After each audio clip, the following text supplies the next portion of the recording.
Ya, jadi mungkin bagi kalian yang punya pertanyaan, kira-kira bagaimana sih pendapat gue pribadi soal cryptocurrency di saat PPKM ini gitu ya. Kalau gue lihat sih sebenarnya ada perkembangan ya, perkembangan yang cukup baik menurut saya juga gitu. Kalau kamu misalkan lihat beberapa akhir ini memang masih ada minus-minus ya, entah di Bitcoin, Ethereum, dan kawan-kawannya ya. Masih ada yang minus juga. Ya, kalau kita bandingkan dengan 2 bulan atau 3 bulan sebelum, minusnya itu jauh lebih parah banget gitu.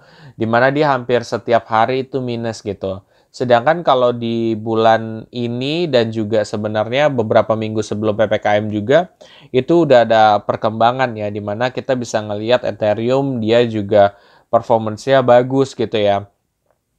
Bahkan ya cukup banyak naiknya juga gitu loh. Dan Bitcoin juga dan juga beberapa apa namanya cryptocurrency lainnya gitu ya. Memang itu bagus gitu. Dan memang sudah ada perkembangan, artinya tuh nggak turun-turun terus-terus gitu loh. Ada kalanya dia naik perlahan dan ada kalanya naik ke atas perlahan gitu. Kalau kita lihat apakah memang dia masih bisa naik ke depan hari, kalau menurut pendapat gue sih masih bisa ya gitu. Tapi ya memang itu perlahan gitu. Ya sejauh ini memang kayak kalau dilihat tuh memang perlahan gitu. Nah, cryptocurrency ini kan makanya gue selalu bilang ke orang-orang juga bahwa ini bukan buat setiap orang yang mau investasi gitu. Bahwa orang yang tidak bisa menerima dengan risiko penurunan yang terlalu dalam, mendingan jangan gitu. Bahkan kemarin kemarin apa beberapa hari lalu gue juga melihat ada di kolom komen yang nanyain soal kayak saya duitnya tadinya 700.000 sekarang jadi 200.000 berapa gitu ya di cryptocurrency. Ya kalau gue sih menjawab kayak gini, ya kalau misalkan di Ethereum atau di Bitcoin itu bisa turun seperti itu, ya menurut saya itu hal wajar terjadi. Apalagi kalau kita lihat dengan kondisi kripto lagi masih bearish juga gitu, masih dalam era bearish gitu, belum yang bullish era gitu. Nah kalau di era bearish gini, otomatis akan cenderung lebih turun gitu. Dan ketika lagi turun kayak begini, ada beberapa orang kayak termasuk saya memanfaatkan untuk tetap rutin berinvestasi. Tapi beberapa orang juga ada yang gue lebih baik hold dulu lah gitu. Kalau dulu seperti yang gue pernah ceritain juga pengalaman gue itu hold di Bitcoin. Ya ketika gue melihat penurunannya parah, gue hold terus habis itu gue nggak buka aplikasi itu. Beberapa bulan kemudian yang udah 1 tahunan lah mendekati, gue buka ternyata return gue udah jauh meningkat gitu loh, dan gue langsung pikir ya kenapa gue pada saat itu nggak top up secara rutin ya gitu. Itu merupakan satu yang menjadi pemikiran gue pada saat itu gitu ya, karena gue takut turun akhirnya jadinya gue nggak bisa dapat hasil maksimal gitu. Lagi-lagi seperti itu, makanya gue ketika terjadi penurunan itu kan gue lebih memanfaatkan kalau ada duit dingin ya atau duit selain kebutuhan dari keinginan juga, itu ya gue manfaatin gitu loh. Jadi gue bisa dapat hasil yang lebih maksimal dibandingkan sebelumnya gitu. Tapi buat sobat investor yang masih takut atau apa, ya mendingan di hold nggak apa-apa. Atau mungkin kalau kalian misalkan belum masuk ke cryptocurrency ini, coba aja pilih instrumen-instrumen yang lebih apa ya, yang resikonya lebih kecil gitu. Jadi janganlah berinvestasi mengikuti dengan oh nih lagi bagus nih kripto nih. Oh, nih lagi bagus nih saham nih. Jangan kayak gitu. Karena semua investasi itu ada masa-masanya. Kalau lo kayak gitu akhirnya jadi kutu loncat gitu. Pindah sana, pindah sini, pindah sana. Akhirnya nggak dapat apa-apa ujung-ujungnya kalian gitu. Karena melihat lagi tinggi dibeli gitu ya. Jangan kayak gitu gitu.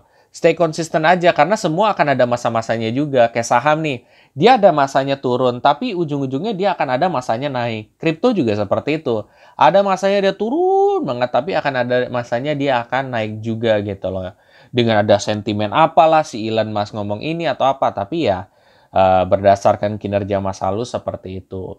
Dan yang mesti kamu tahu adalah ketika kamu invest di cryptocurrency itu adalah ya resikonya itu sangat besar gitu ya. Resiko apa pengurangannya juga sangat besar walaupun itu floating loss ya. Artinya kalau kalian tidak jual itu tidak akan terrealisasi ya apa namanya pengurangan tersebut gitu. Misalkan lu tadi 700.000 nih, ya kan? Terus tiba-tiba jadi 200 berapa sekian ribu.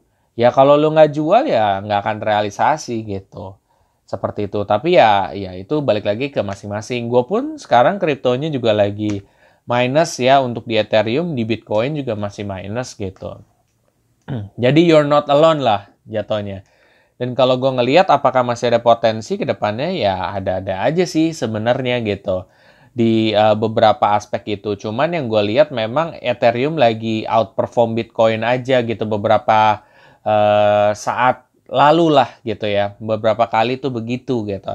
Biasanya kan Bitcoin dia naik, yang lain ikut naik. Tapi sekarang berbeda, bisa seperti itu gitu. Jadi ya seperti itulah gitu. Apakah masih potensial? Ya menurut gue potensial. Cuman mungkin kalau kalian emang nggak berani ngambil resiko, solusinya adalah bisa di hold, atau mungkin kalian banyakin di instrumen yang kayak apa ya, yang resikonya lebih kecil, otomatis keuntungannya juga kecil guys gitu. Itu saran gue juga sih gitu loh. Untuk apa namanya kripto, dan bagaimana sih ke depannya kripto, ya gue tadi udah jelasin itu seperti apa. Mudah-mudahan video ini atau audio ini dapat membukakan pikiran kita sama-sama gitu loh tentang cryptocurrency juga, kita sama-sama belajar gitu ya. Dan kalau cryptocurrency itu kalau untuk secara fundamental jelasnya bakal kayak gimana, berbeda dengan saham ya gitu. Ini tuh lebih kayak apa ya? Kita ya currency gitu loh. Ya ke depan gimana nih currency-nya, naik apa enggak gitu. Nilai kayak istilahnya mata uang ini naik apa enggak gitu loh.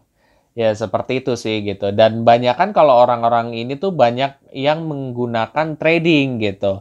Kalau saya pribadi buat investing. Kalau trading kan pastinya dia berhubungan dengan kurva gitu.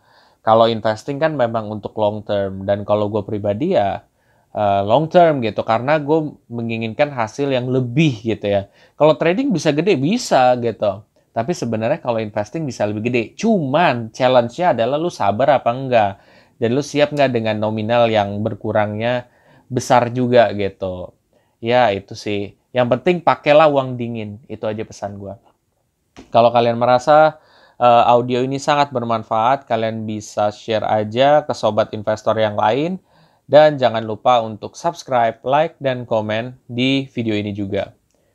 Sampai jumpa di video atau audio selanjutnya. Terima kasih.